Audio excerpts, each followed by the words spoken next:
nega todos os dias.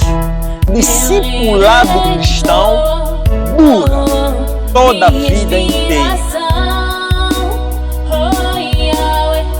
Com minha voz eu clamo ao Senhor. Os órgãos constrangidos da sua palavra.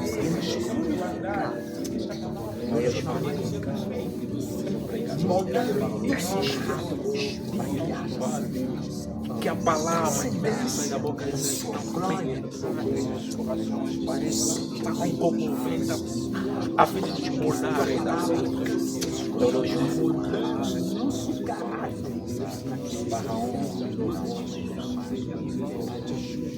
explicar a sua palavra, Senhor. Estão apenas ouvindo.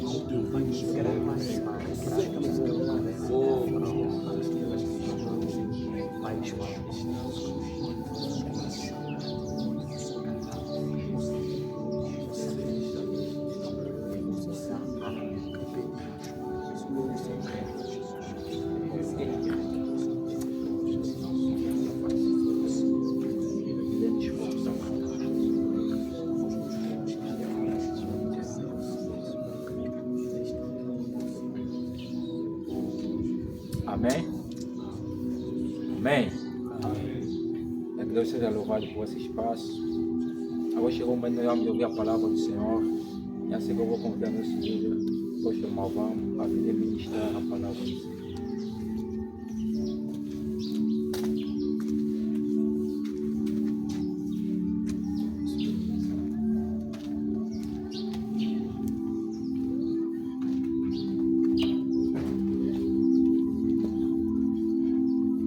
Amém, irmãos? Deus seja louvado. Vamos abrir nossas Bíblias, por favor. Em Lucas, capítulo número 10.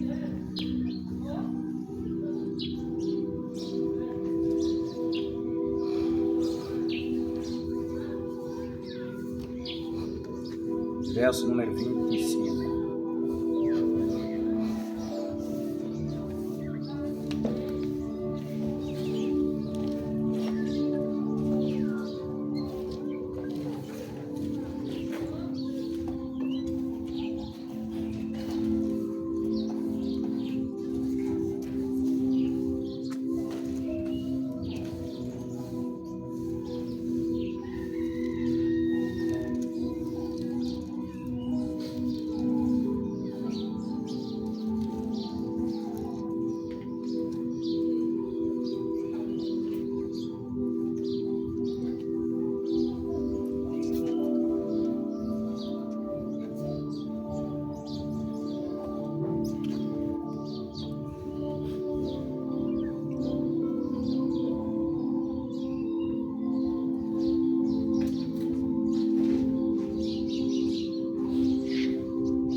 Lucas, capítulo número 10, verso número 25. Podemos ficar em pé para a leitura, por favor.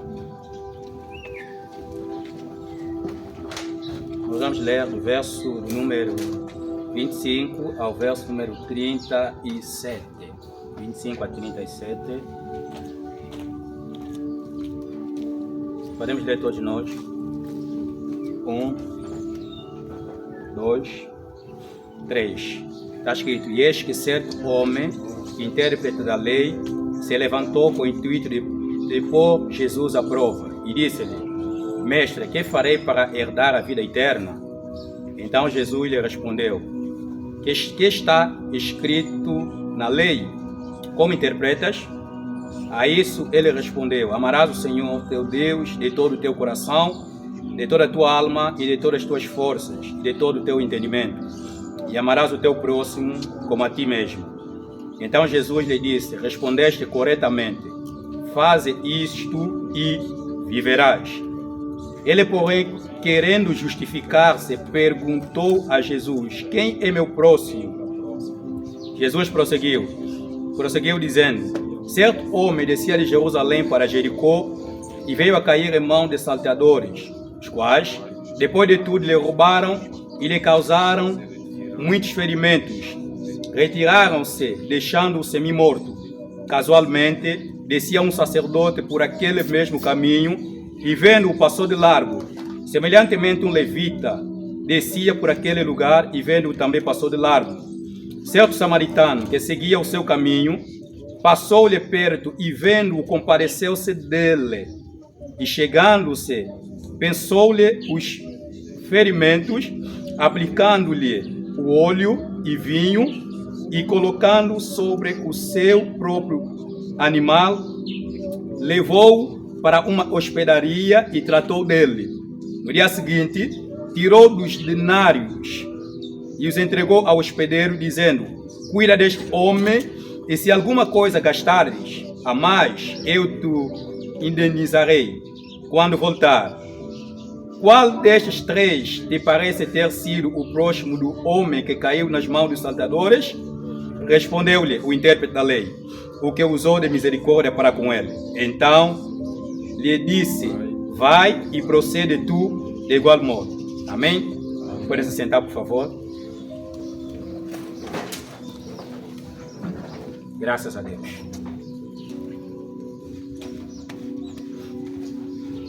Às vezes, quando estamos a estudar a Bíblia, usamos muitas versões e dá nisso às vezes. Graças a Deus, que Deus seja louvado por estarmos aqui nesta manhã, no dia de hoje. Queridos irmãos, eu quero partilhar um tema hoje que é muito importante, muito, para nós os cristãos, para nós os filhos de Deus. Quero especificamente falar para os filhos de Deus, para os cristãos, para aqueles que conhecem a palavra de Deus. Eu quero falar sobre a sensibilidade. Sensibilidade. Sensibilidade. Sensibilidade. E nós podemos aqui, nós vamos falar um pouco mais de sensibilidade espiritual, que é a capacidade de nós aceitarmos aquilo que Deus quer, aquilo que Deus nos orienta. Né? Sensibilidade é a capacidade de nós vermos, percebemos o mandato de Deus e aceitamos o mandato de Deus. Percebemos a vontade de Deus e não discutimos contra a vontade de Deus. Percebemos que Deus quer isso e nós fazermos aquilo que Deus quer. E nós estamos disponíveis para poder aceitar aquilo que Deus quer, para poder aceitar a vontade de Deus. E a sensibilidade, queridos irmãos, para nós os cristãos, sensibilidade espiritual é uma das características muito importantes que nós não podemos perder. Nunca devemos perder. Se nós perdermos a sensibilidade espiritual, o que vai acontecer é que nós vamos andar com Bíblia, mas a Bíblia não vai nos afetar mais. Nós vamos ouvir pregações, mas as pregações não vão nos mudar mais. É muito arriscado chegarmos nesse nível. E existem muitas coisas que acabam afetando a nossa sensibilidade espiritual. E um dos elementos principais é o pecado. Queridos irmãos, o pecado, quando vem na nossa vida, ele causa alguma coisa. Uma vez eu conversava com o irmão Meshach, que eu me lembro muito bem, eu até aprendi bastante com o comentário dele. Ele não sabe que eu aprendi no comentário dele.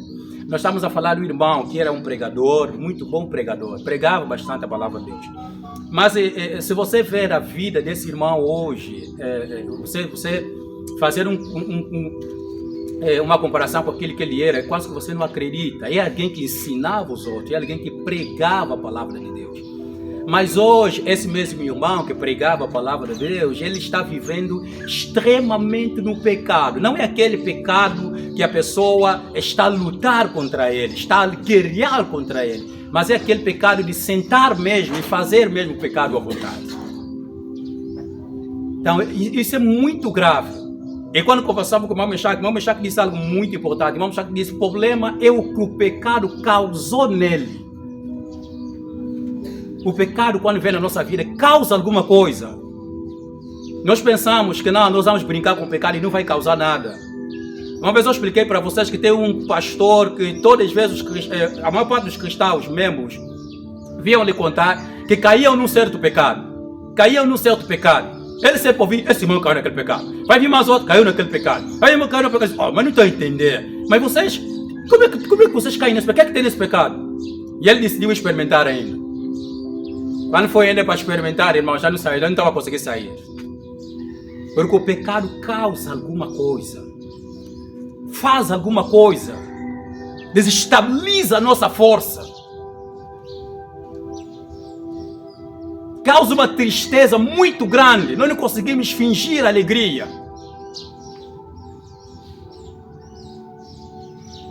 O mais grave, então, quando chega no nível, queridos irmãos, no nível de poder, de você não perceber mais que é pecado, né? Você cometeu e os teus sentidos não percebem mais isso. Porque o pecado tem um nível de manusear a nossa mente. Pela primeira vez que nós cometemos, nós sentimos, ele vai nos acusar. Segunda vez, vai nos acusar. Terceira vez, ele vai diminuir, a tua consciência começa a diminuir. Parece que a tua consciência começa a se conformar ao pecado. Ao nível de aquilo que nos trazia tristeza, depois não vai nos trazer mais tristeza. Vamos conseguir, pecamos e estamos embora à vontade. Como Sansão. Seremos crentes Sansão. No dia que Sansão levantou aqueles portões da cidade, vocês leem muito bem o texto, Sansão dormiu na casa da prostituta. O que é que um homem faz quando dorme na casa de uma prostituta? Sansão entrou na casa de uma prostituta, os homens daquela cidade ali foram lá, disseram, Sansão está aqui. Ficaram aí a guardar Sansão a sair. E depois dele dormir com a prostituta, fez um grande milagre. Arrebentou os portões da cidade, meteu no ombro, levou lá no cume do monte. Milagre aconteceu depois do pecado. Mas Deus é longânimo. Sansão foi cometendo, até o dia que ele perdeu a presença do Espírito Santo.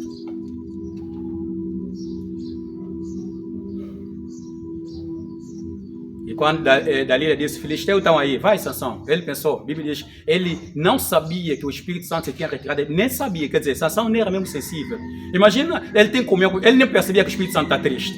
Nem conseguia perceber, nem tristeza do Espírito Santo, ele não conseguia nem perceber, mas o Espírito Santo está triste.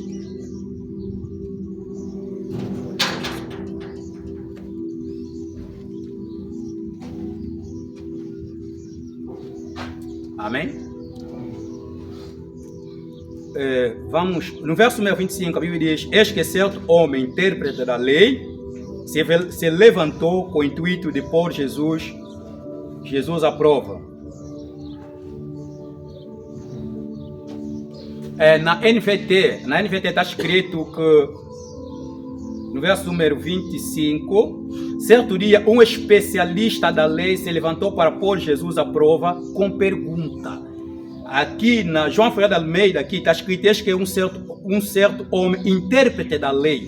Intérprete da lei é um especialista da lei. Vocês sabem que na antiga aliança, até o momento que Jesus estava a começar o seu ministério, havia pessoas especialistas para interpretarem a lei.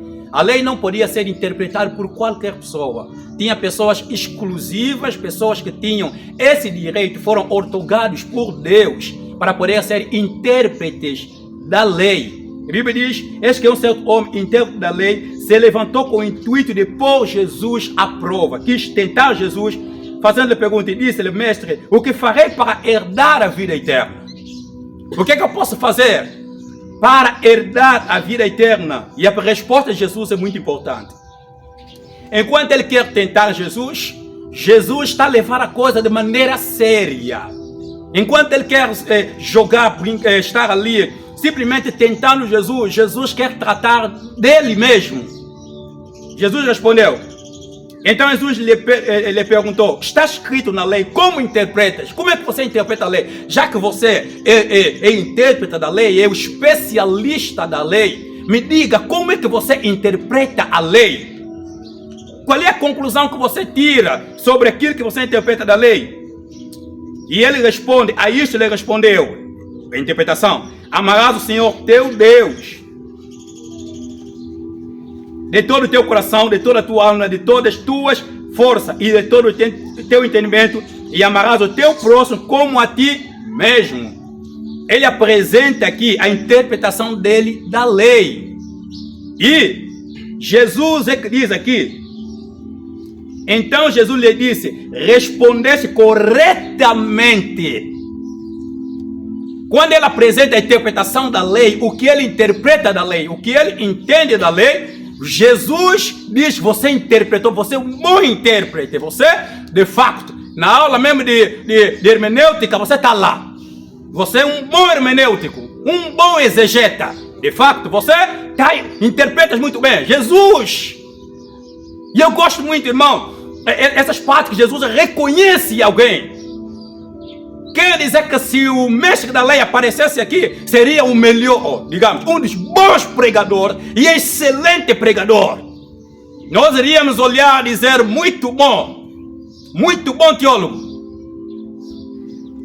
muito bom intérprete, você interpreta muito bem. Jesus reconhece que ele interpreta muito bem, mas ele continua, ele diz o seguinte, faze isto e viverás. Ele diz, na interpretação você está bem.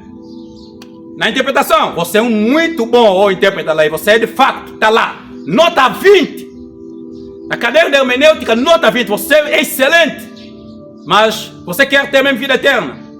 Você quer ter a vida eterna. Conhecer bem as escrituras não é suficiente. É necessário conhecer e viver. Ou melhor, é necessário conhecer e fazer conforme. Só assim podemos viver. Então Jesus lhe disse, respondeste corretamente, faze isto e viverás. Aqui já podemos aprender, querido irmão, que conhecer a palavra de Deus não é suficiente. Nós devemos nos movermos bastante em conhecer a palavra de Deus, mas não queremos nos mover em praticar a palavra de Deus. Hoje nós praticamos muito pouco a palavra de Deus. Nossa cabeça está cheia da palavra de Deus, mas não praticamos nada. Você pode ver um crente que conhece um monte de versículos, mas você vê a vida dele, não parece que ele conhece esses outros versículos. E às vezes nós pecamos mesmo com o conhecimento do versículo. Quer dizer que está mesmo pecado, mas o versículo está a vir. Nós pecamos mesmo com o conhecimento do versículo, estamos a pecar. E é uma menina, essa menina queria começar um relacionamento. É cristã, mas com o mundano. Queridos irmãos, eu falei com ela, disse não faça isso. Foi para a primeira vez que eu vi, a universidade para distância, assim. Eu vi uma mulher a ficar nervosa comigo porque eu estou a mostrar a Bíblia. Eu abri o versículo de julgo desigual. Onde Paulo diz, separai-vos, não é eu que estou a dizer, Paulo. E depois Paulo diz o Senhor. Paulo está a mandar separar. Aquela moça ficou nervosa, está vendo? Bem nervosa comigo porque eu mostrar a Bíblia. Nós conhecemos, agora na prática. A preocupação do discípulo não era essa. O discípulo não estava ali simplesmente para poder ouvir. Os discípulos sabiam que o que eles estavam a ouvir, eles deveriam praticar. Nós queremos ser bons teólogos. Queremos conhecer bastante para ir debater. Não, eu tenho que ser um bom debatedor para ser elogiado no mundo. E não devia ser o nosso interesse. Eu disse aqui uma vez para os irmãos, é proibido ouvir a palavra de Deus sem ter objetivo de praticar. É bíblico, não é?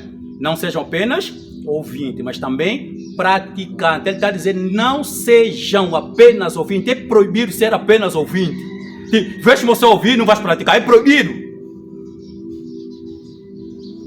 Não sejam apenas ouvintes, mas também praticantes. Assim que estamos a ouvir, estamos já a pensar. É por isso aqui no caminho, isso é muito bom. Vocês não estão a falar meia toa, não estão a ficar atrapalhados, tipo esses gajos atrapalhados. Não. Vocês estão cientes. Essa é a vossa maneira de ser ciente ali, de ficar ciente. Não é só nos mentir que estão a entender, não. Você está ciente, está a ouvir, mas está a pensar já a tua vida. Essa parte ali que estão a pregar é desse lado aqui na minha vida. É assim que eu tenho que fazer, é assim que eu tenho que viver. Porque a igreja, não está, você está entendendo? Eu fui pegar meu velho numa igreja e pensar, irmão, eu estou falando com o Tacado, está falando por mim. Eu disse, mas você não está, eu disse, você não está falando, mas graças cabulador na escola. Sim, para você encontrar um cristão que não cabula, não pede ajuda, faz prova dele sozinho, e esse cristão tira nota por justiça, é difícil. Até pastores são cabuladores. Eu estava a fazer minha prova de homilética dentro da igreja, não estava a fazer teologia lá em Kinshasa. Estão a cabular na igreja, dentro da prova, teólogo, está a cabular. Eu fiquei muito nervoso aquele dia. Você está a fazer teologia aqui, não queremos cabulador aqui, vamos te chutar.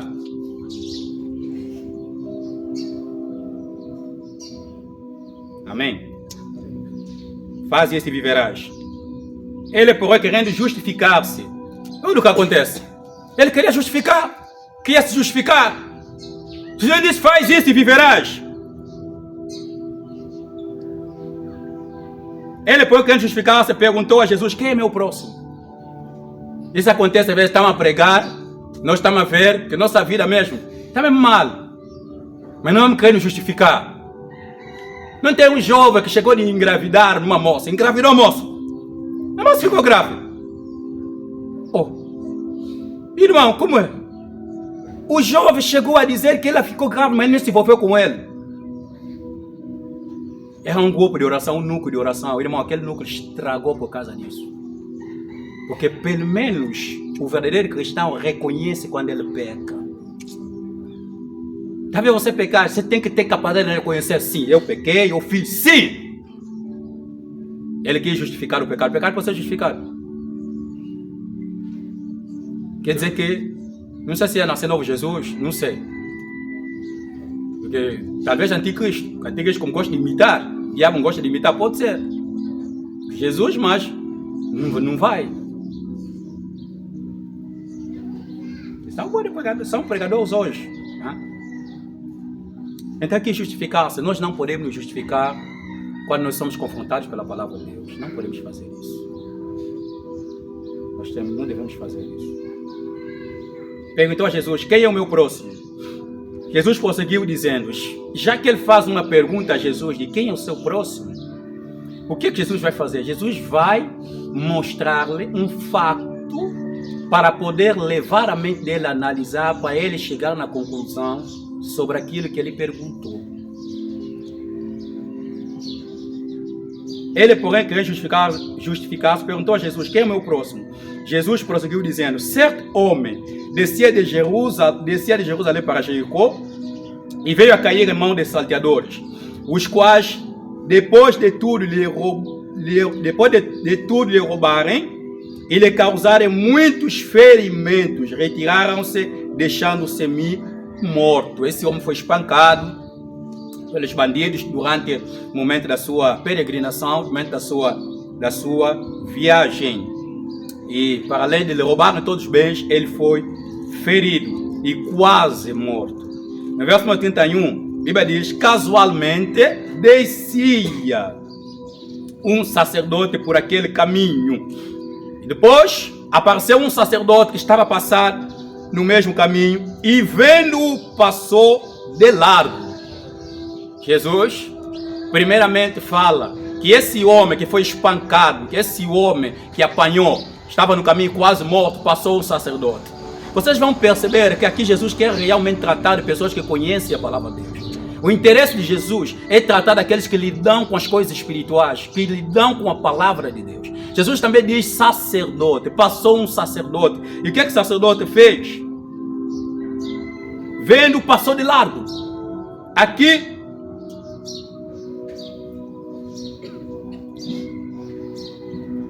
na NVT, por acaso descia por ali um sacerdote, quando viu o homem caído, atravessou por outro lado da estrada. Passou por outro lado da estrada. Sacerdote que conhecia a palavra de Deus, que devia ser um homem sensível às dificuldades do outro, que conhecia o mandamento de Deus, a palavra de Deus, que a palavra de Deus diz que nós temos que amar o nosso próximo como a nós mesmos. Vendo o homem com grandes dificuldades ali no caminho, sem mesmo ninguém, uma outra pessoa para poder ajudá-lo, ao invés de ajudar, passou de largo. Quer dizer que o que ele conhecia, o sacerdote, também não colocava em prática. Não colocava em prática. Era um homem também insensível. No verso 32, semelhantemente, do mesmo modo, semelhantemente, um levita descia por aquele lugar e que seguia o seu caminho, passou-lhe perto e vendo-o, semelhantemente, um levita descia por aquele lugar e vendo-o também passou de largo. Da mesma maneira que aconteceu com o sacerdote que passou naquele caminho, passou também um levita. Você sabe que levita era uma tribo daqueles exclusivos. Deles vinham os profetas, os sacerdotes e todos aqueles ali que Deus usava no exercício do seu ministério. Inclusive os adoradores eram pessoas exclusivas de Deus. Uma tribo particular. Uma tribo que eram chamados em conhecer Deus, em orientar os outros. Esses que conheciam bastante as coisas de Deus, conheciam bastante a palavra de Deus, nada praticavam. Também era insensível. Insensível. E então Jesus continua. Certo samaritano, que seguia o seu caminho, passou-lhe perto e vendo, compadeceu-se dele.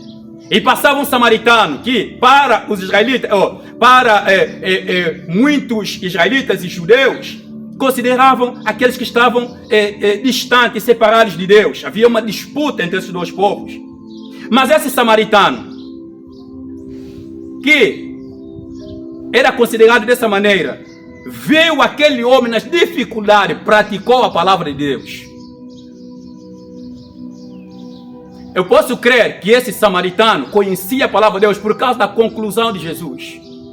Por causa de como Jesus vai aqui concluir o seu discurso, eu posso perceber que a imagem que Jesus quer transmitir ao doutor da lei, ao mestre da lei, é que esse homem não apenas conhecia, mas também vivia o que ele conhecia. Não conhecia apenas a palavra de Deus, mas ele vivia a palavra de Deus.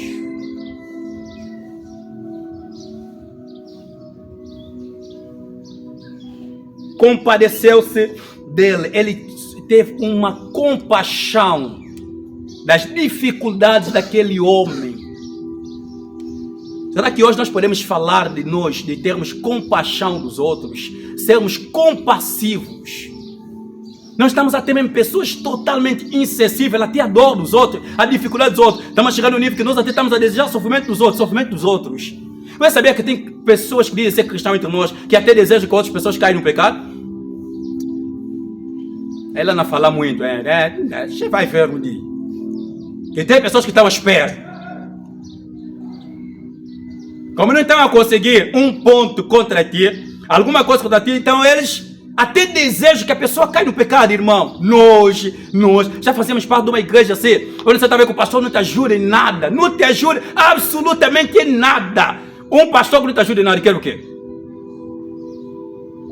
E são os primeiros que não te ajudam em nada quando você cometer na disciplina. Tal tipo de disciplina como? Tal tipo de disciplina é uma disciplina que você só te tiram da ceia. Então quando vão te tirar da ceia, ninguém te acompanha, ninguém mesmo. Ninguém cuida de ti. E a pessoa acaba afundando. Nós temos que ser sensíveis. Por não sermos sensíveis, nós até já não oramos pelos outros. Por nós perdermos, não nos compadecemos da dor dos outros, nós já não oramos pelos outros. Nós não podemos ser cristãos que não oramos uns pelos outros. É um mandamento bíblico. Nós temos que orar uns pelos outros. Nas tuas orações você tem que colocar o meu nome. Você tem que colocar o nome do irmão. Você tem que dizer, eu estou orando hoje pela vida daquele irmão. Nós temos que orar uns pelos outros. Tem meu irmão nunca orou pelo outro, pelos outros. É só ele. Você é egoísta. Até na oração, egoísta. Sim. Como é que até mesmo na oração você não consegue orar por outra pessoa? É mesmo só você. Nós temos pessoas que cada um cita o nome do irmão na oração. Tem que citar hoje, eu estou irmão pelo irmão, estou orando pelo irmão Mechaque. Deus, ajude o irmão Mechaque, ajude de graça. Hoje eu estou orando pela irmã. E nós só estamos a reclamar. Você anda a orar?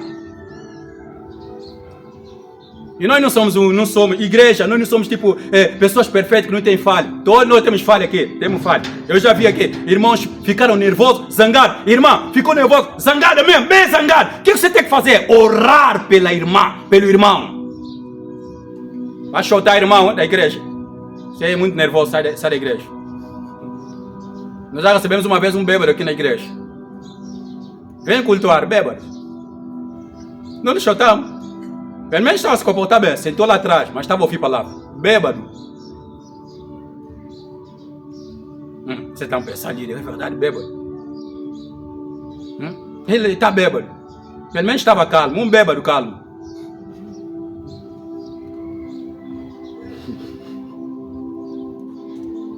Você acha que o bêbado não ouve?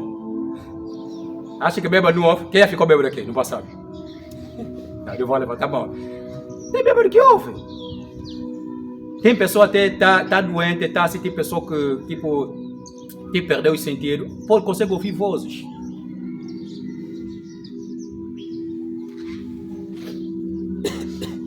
Amém? Nós temos que orar uns pelos outros. Não podemos só esperar que o irmão falhou, as coisas não estão fáceis. Precisamos orar uns pelos outros.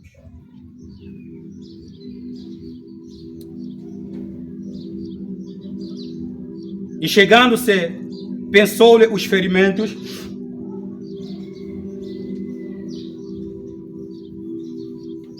Então veio um samaritano e ao ver o homem teve compaixão dele. Foi até ele, tratou os seus ferimentos com óleo, né? Tratou os seus ferimentos com óleo, que é um olivinho que na verdade servia para poder tratar os ferimentos. E os irmãos sabem muito bem que o óleo na Bíblia, o óleo bíblico também, em algumas passagens, o óleo bíblico significa, era um remédio que era usado, o remédio que era usado também como bálsamo ou para tratar ferimentos, né? Por isso, quando vocês leem aquele texto que a Bíblia diz que nós temos que orar por alguém, é isso, né? Orar por alguém ungindo com óleo, né? E a oração de fé salvará o doente. Aí ungir com óleo não é pegar óleo de palma, não é pegar um fruto de mangaça, ou óleo maná, óleo vegetal, né? E orar e ungir. Não é esse óleo aí. É um óleo medical, tipo bálsamo para acalmar dores. Nós banhamos com óleo. A pessoa vai no culto e dá banho com litro de óleo para ficar curado. E ele vai estar gostando. Olha, irmão, tem pessoas que gostam mesmo para lhes meter óleo. Se você lhe orar, não meter óleo, ele estará feliz. Não, pastor, mete mesmo óleo. Você pega um óleo aí, ora aquele óleo lhe dá, para ele levar em casa. Esse óleo aqui mesmo, não sei o que, mesma coisa, não sei o que, meter na porta, não sei o que, aquelas coisas todas. Vocês acham que os discípulos fizeram isso? Durante a história da igreja, quem fez isso? Martin Luther fez isso. Charles Spurgeon, todos os grandes homens de Deus fizeram isso? Não.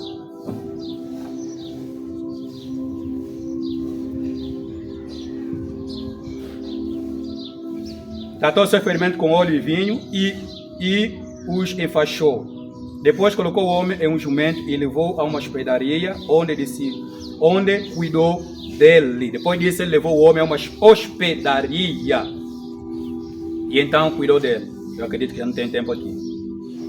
No verso 35, no dia seguinte, deu 2 moedas de prata ao dono da hospedaria e disse: cuide deste homem. Se você precisar gastar a mais com ele, eu lhe pagarei a diferença quando voltar. Esse homem disse: cuide desse homem, dê assistência a esse homem. Tudo quando ele precisar, dê assistência. Quando eu voltar, eu vou pagar. Alguém que ele não conhecia. É porque ele era sensível às dificuldades do outro. Jesus lhe pergunta: qual destes 3 te parece ter sido o próximo do homem que caiu nas mãos dos saltadores? E ele vai responder.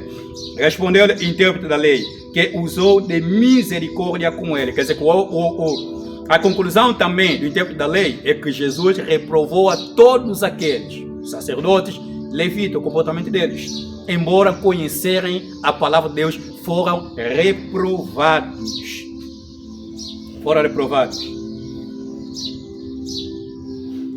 Respondeu-lhe o intérprete da lei, que usou de misericórdia para com ele. Então lhe disse: vai, procede tu de igual modo.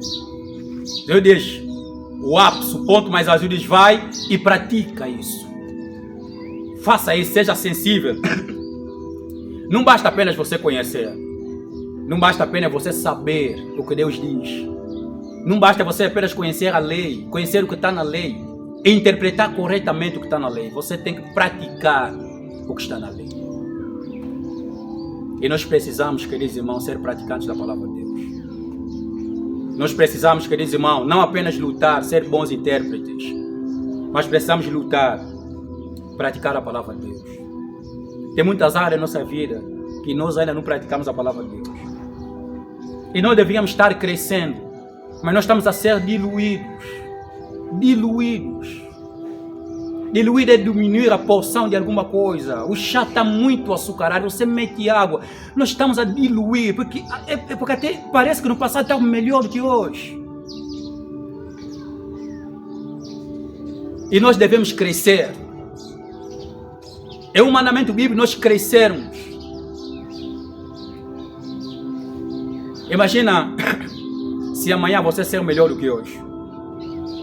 Amanhã mesmo de manhã. Não estou falando próximo ano, amanhã você ser melhor do que hoje. Depois da manhã, você ser melhor do que ontem. Até no final desse ano, nós vamos ver Cristo em ti. Até no final desse ano, nós vamos olhar para ti, vamos ver a glória de Deus. Porque essa música aí, você é o espelho, reflete a imagem da glória de Deus, não é isso que nós vamos ver, mas é viver realmente a palavra de Deus. Quando nós refletimos a glória de Deus, refletir a glória de Deus vivendo no pecado.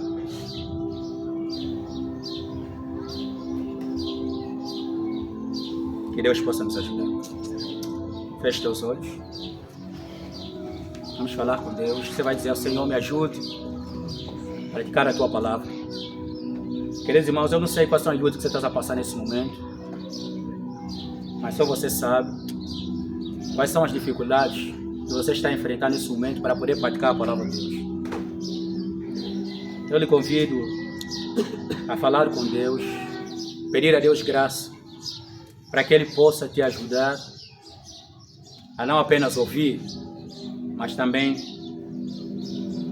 praticar a palavra dele. Nós vamos orar em nome de Jesus. Oremos a Deus. Fale com Ele em nome de Jesus.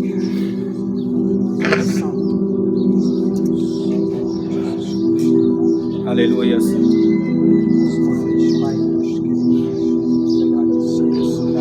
Ore e fale do ponto onde você tem dificuldades de poder se submeter diante de Deus. Nós não podemos apenas ser conhecedores, ser bons intérpretes. Não podemos nos conformar em vir sempre aqui dentro. Aqui no campo não podemos nos conformar, mas nós temos que vir aqui com o objetivo de conhecer a palavra de Deus e poder praticar.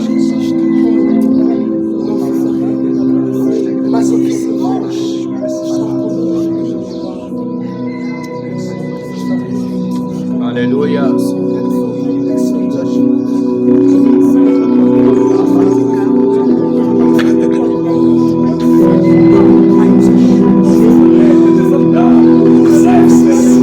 Que Deus possa nos ajudar em nome de Jesus. Que o Senhor nos conceda graça e nós podemos viver a tua palavra. Oh Senhor, nós não podemos ser apenas ouvintes, Pai, mas também praticantes, Deus. Você nos dá acessibilidade, Deus, que podemos aceitar a tua palavra e nos submetemos a ela, Senhor. Oh meu Deus, nós percebemos, eterno e poderoso Deus, que a tua vontade é suprema, Senhor, independentemente das nossas dificuldades. O Senhor tem que ser glorificado, Deus, no meio de nossas vidas. Pai, tu disseste, é o intérprete da lei, faze isto e viverás. Faze isto e viverás.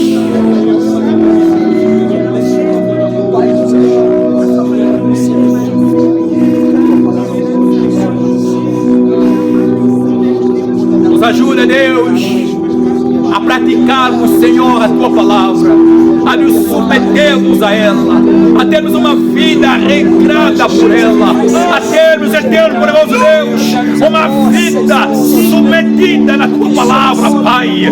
Não importa as consequências, Senhor, que nós nos submetamos na tua palavra, Deus.